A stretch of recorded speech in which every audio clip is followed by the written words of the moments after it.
Zainab was only 27, yet her face carried the weight of someone much older. She lived in Kigali with her husband, Malik, a man whose charm had once swept her off her feet, but whose troubles now kept her awake at night. Malik was drowning in debt.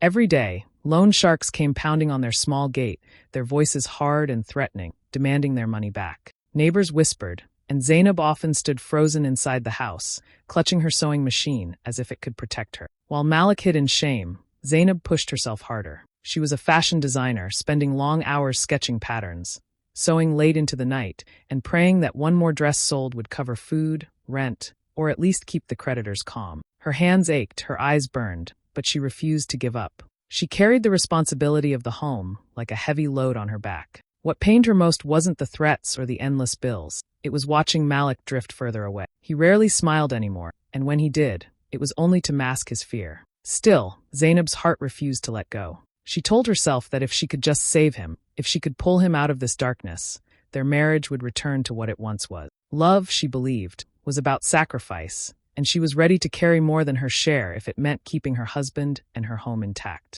Zainab sat on the edge of her bed for nights, staring at the old folder that carried the papers to her father's land in Jisanya. That land wasn't just property, it was her father's pride, the inheritance he had left her before passing away. Every memory of him seemed tied to that soil, the hills, and the lake nearby. Selling it felt like tearing away the last thread that connected her to him. But each time she heard the loud banging at the gate, each time she saw Malik shrinking into himself when the loan sharks shouted insults, her heart twisted. She wanted to save him. She wanted to save them. Quietly, without telling anyone, Zainab found a buyer. The land was worth over $350,000, a fortune in her. The day she signed the papers, her hand trembled so much she could hardly write her name. It felt like betrayal, but she convinced herself it was sacrifice. When the money finally landed in her account, she didn't feel rich.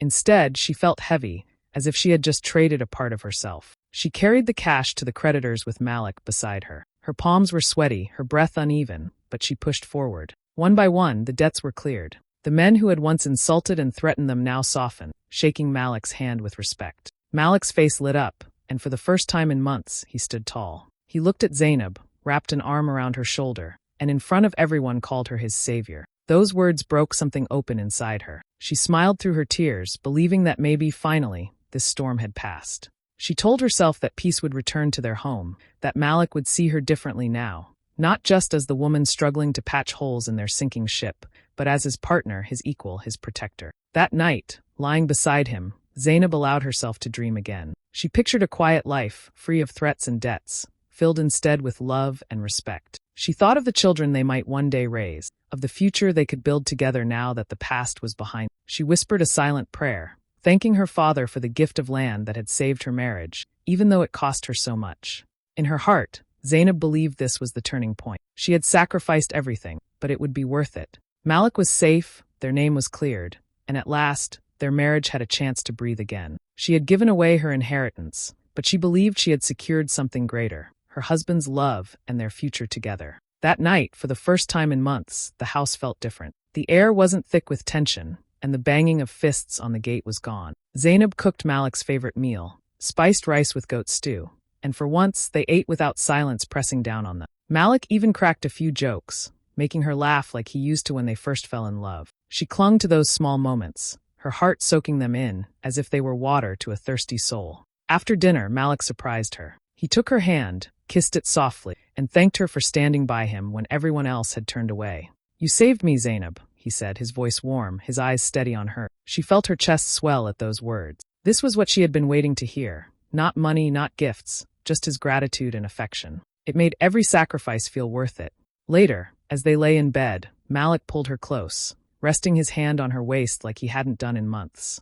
Zainab's heart beat faster, not out of fear but out of hope. She stared at the ceiling in the dark, a smile on her face, imagining the life they could now rebuild together. She thought of new beginnings, of children's laughter filling the house, of her designs finally taking off with Malik proudly by her side. For the first time in so long, she drifted to sleep with peace in her chest. But behind Malik's tender words and soft touches, another truth lived, one Zainab could not see. His smile that night was not born out of love, but out of calculation. To him, her sacrifice was not a bond, but a transaction completed. As she dreamed beside him, he was already thinking of the next chapter, one that didn't include her. Zainab had no idea that the man lying next to her was planning to push her out of the very life she had just saved. She thought the storm had passed, but in reality, the darkest part of it was still on its way. She slept peacefully, clutching her fragile hope, unaware that by morning, her world would come crashing down in ways she never imagined.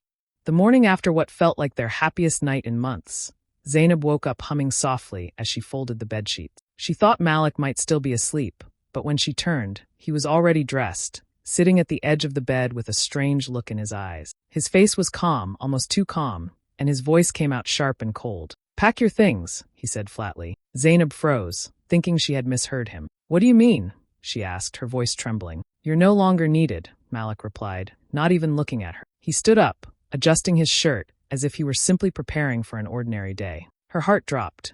She felt the room spin as she tried to understand his words. "Malik, what are you saying? After everything I've done? After saving you?" That was when he turned to her with no shame, no hesitation, and said the words that broke her completely. "I was only with you because of your money. You think I loved you? No. You were useful. And now, you've served your purpose." Zainab's knees went weak. She grabbed the edge of the bed for support, her chest tightening as tears filled her eyes. She wanted to scream, to shake him, to demand that he take back every cruel word. But Malik was already walking out of the bedroom, leaving her in pieces. The pain grew unbearable when, only hours later, she heard footsteps in the living room. Wiping her tears, she stepped out, only to see another woman standing there, Aisha. Young, bold, and smiling as if she owned the place.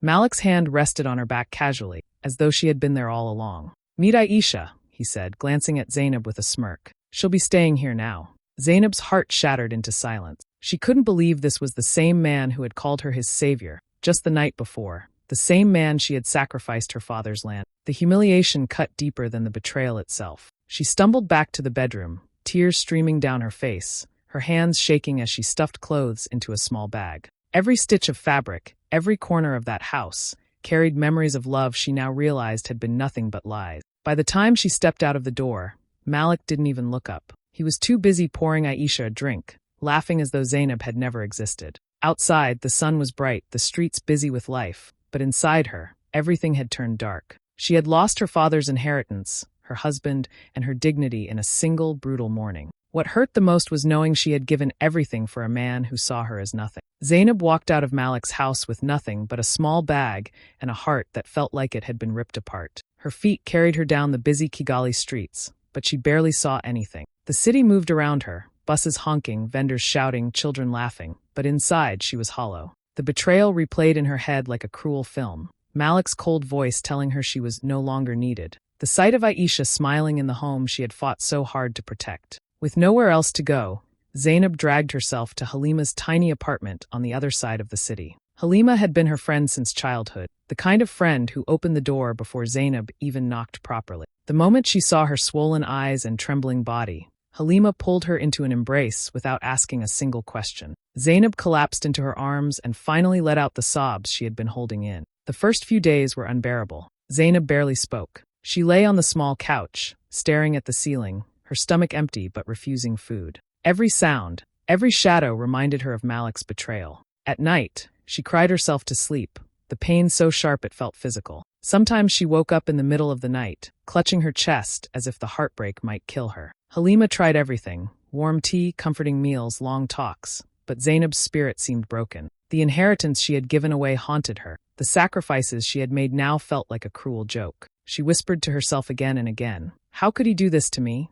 After everything?" But Halima was patient. She sat with her, wiped her tears, and finally, one evening, she spoke words that cut through the fog of pain. "Zainab, listen to me," she said softly but firmly. "You saved him. You gave up everything to pull him out of the fire. But now it's not about him anymore. It's about you. You saved him. Now save yourself." Those words sank deep into Zainab's heart. She didn't respond right away, but something shifted inside her. For the first time since the betrayal, she thought of herself, not as Malik's wife, not as the woman who lost everything, but as Zainab, the daughter of a man who left her land because he believed in her future. She still cried, still hurt, but Halima's words planted a seed. Maybe she wasn't finished.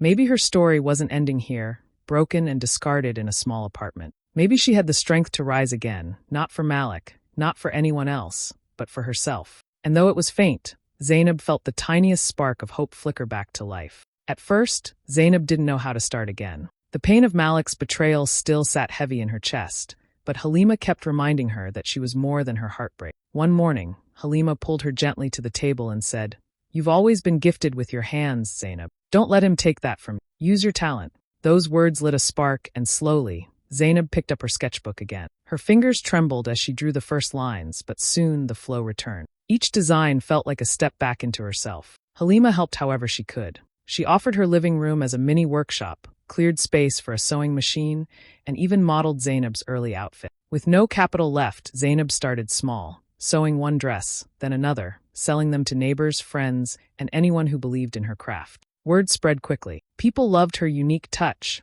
the way her clothes blended modern elegance with bold African print. But what really changed everything was social media. Halima insisted they take photos of every outfit and post them online. At first, it was just a few likes, a few kind comments. Then one day, a popular fashion blogger in Kigali reposted her designs, calling them fresh and fearless. Suddenly, her inbox flooded with messages. Orders came from not just Kigali, but also Kampala and Nairobi. Young women tagged their friends, saying, "We need this style." Her work was spreading beyond borders. Zainab worked day and night, but this time, it wasn't out of desperation, it was out of passion. Each stitch was a declaration that she was still standing, that she was building something of her own. She poured her soul into every piece, and the world noticed. Fashion magazines picked up her story, calling her the new voice of East African fashion. Influencers wore her dresses at events, proudly crediting her brand. Within a year, Zainab's small clothing line had turned into a name people couldn't stop talking about. She no longer worked from Halima's living room, but had her own studio, buzzing with energy, with young women she hired and trained. Her designs were on billboards, her clothes worn by celebrities, and her social media pages were filled with thousands of admirers who looked up to her not just as a designer, but as a symbol of resilience. For Zainab, the success wasn't only about money or fame. It was about reclaiming her life, proving to herself that she was more than Malik's discarded wife. She had risen from the ashes of betrayal, stronger than ever. And every time she saw her designs trending in Kampala or Nairobi, she knew her father's inheritance had not been wasted. It had simply been transformed into something greater: her freedom, her power, her name. While Zainab was rebuilding her life piece by piece, Malik was slipping back into the same habits that had once destroyed him. With Zainab gone and Aisha by his side, he thought he had finally found freedom. The debt was cleared, the house was quiet, and he felt untouchable. He began throwing parties almost every weekend, filling the house with music, alcohol, and strangers who only came to enjoy what he provided. Malik loved the attention, people cheering his name, calling him boss, and raising glasses in his honor. But beneath the laughter and the noise, the money was draining fast. Malik was reckless. He showered Aisha with expensive gifts, jewelry, handbags, even trips. He didn't think twice before handing out cash to friends who only stayed as long as the drinks were flowing. He had no plan, no business, no savings. What Zainab had sacrificed was slipping through his fingers like sand, and he didn't even notice.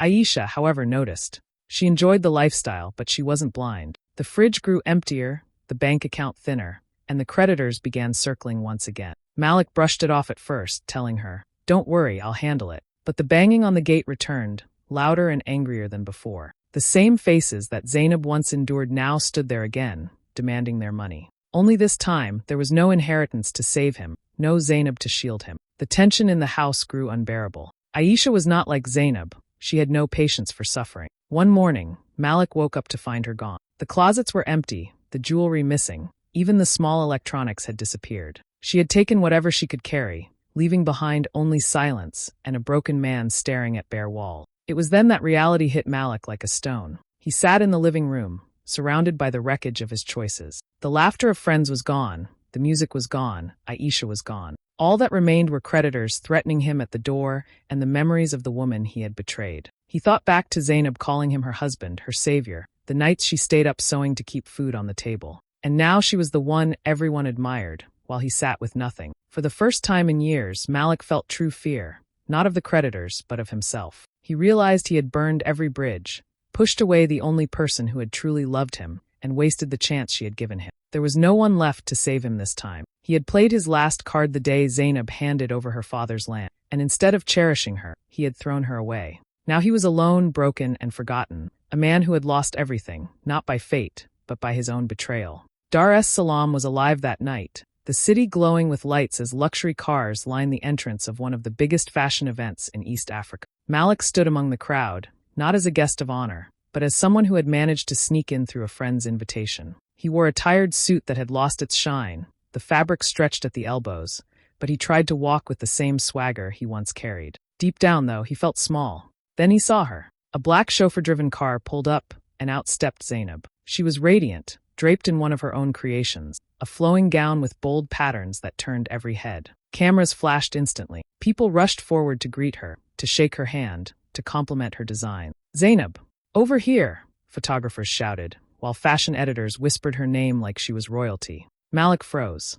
The woman he had thrown out like she was nothing now stood at the center of attention, commanding respect he could only dream of. He remembered the nights she cried on their couch, the mornings she worked until her fingers bled just to feed them. And here she was, transformed, untouchable, shining brighter than anyone else in the room. He tried to push through the crowd, his heart pounding. "Zainab," he called softly at first, then louder. She turned slightly, her eyes landing on him for a brief second. Her face was calm, unreadable, but she didn't move toward him. Instead, she gave him a polite nod, the kind of nod one gives to a stranger in passing, and turned back to the circle of people praising her work. Malik felt invisible. He tried again, weaving his way closer. When he finally stood a few feet away, he reached out as if to touch her arm, but one of the event organizers quickly stepped between them, asking Zainab if she was ready for the press. She smiled gracefully and walked away, her gown sweeping the floor, her presence commanding the room. For Malik, that moment was a dagger. The same woman he had dismissed as no longer needed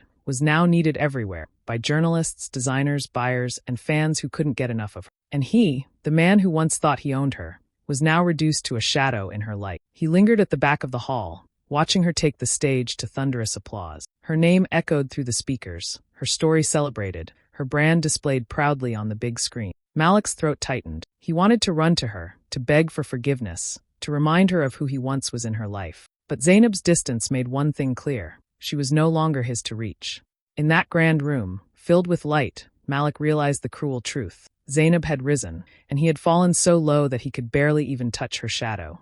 It happened at another grand event, this time in Nairobi. The hall was glittering with chandeliers, music floated in the background, and Zainab stood among the finest names in fashion. She carried herself with quiet grace, her gown, a masterpiece of her own design, turning heads wherever she moved. People whispered her name with admiration, pointing at her as an example of success and elegance.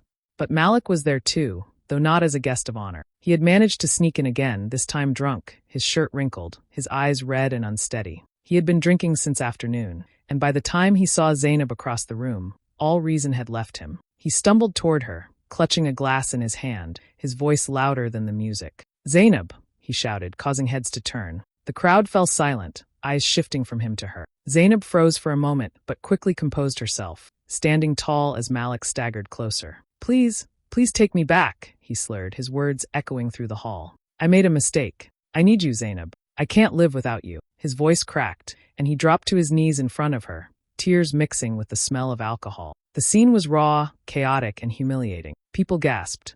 Some pulled out their phones, recording. Others whispered behind their hands, waiting to see what Zainab would do. She didn't cry. She didn't shout.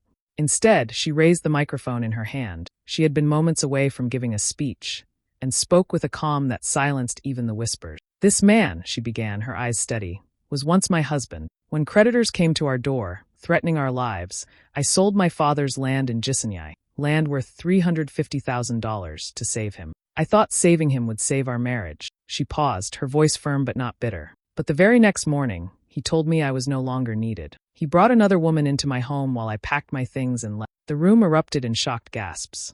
A wave of murmurs swept across the audience. Malik buried his face in his hands, but there was no hiding. The truth was out, laid bare in front of the very people he had once wanted to impress. Zainab continued, her tone steady and dignified. "I don't share this story to shame him. I share it to remind every woman here that you can lose everything for love, but you can also rise again. What I lost in inheritance, I gained back in strength, dignity, and success. And that is something no one can take from." The hall burst into applause, the sound filling every corner. Cameras flashed, recording her words, capturing her poise. Malik, still on the floor, became the object of whispers, laughter, and pity. Zainab didn't look at him again. She walked off the stage with her head high, her dignity shining brighter than the chandeliers above. In that moment, she wasn't just a fashion designer. She was a symbol of resilience, and Malik was nothing but a shadow of regret. In the end, Zainab chose grace over revenge. She could have used her platform to destroy Malik completely, but she didn't. Instead, she turned her pain into purpose. With the success of her fashion brand, she began investing in women-owned businesses across East Africa. She sought out women who had been betrayed, abandoned, or silenced, giving them the support she once wished she had. To her, lifting others up was the sweetest form of victory. Her story spread far beyond Kigali. News outlets, blogs, and social media picked it up. People admired not just her talent, but her strength and dignity. She became more than a designer. She became a voice for women who had suffered in silence, proof that heartbreak could be the beginning of something greater. Meanwhile, Malik sank deeper into regret. The same streets where he once walked proudly now greeted him with whispers and mocking looks. Friends who had once partied with him disappeared. Aisha was gone, the creditors returned, and he had nothing left to sell. He would sometimes see Zainab's face on billboards, her name celebrated in magazines, her designs worn by powerful women, and every sight of her was a reminder of the treasure he had thrown away. Zainab never looked back. She carried herself with quiet confidence, her focus always on the future. For her, the lesson was clear. Sometimes saving someone else destroys you, but saving yourself rebuilds everything. And in saving herself, Zainab had built not only a life of success, but a legacy that would inspire countless others long after her story was told.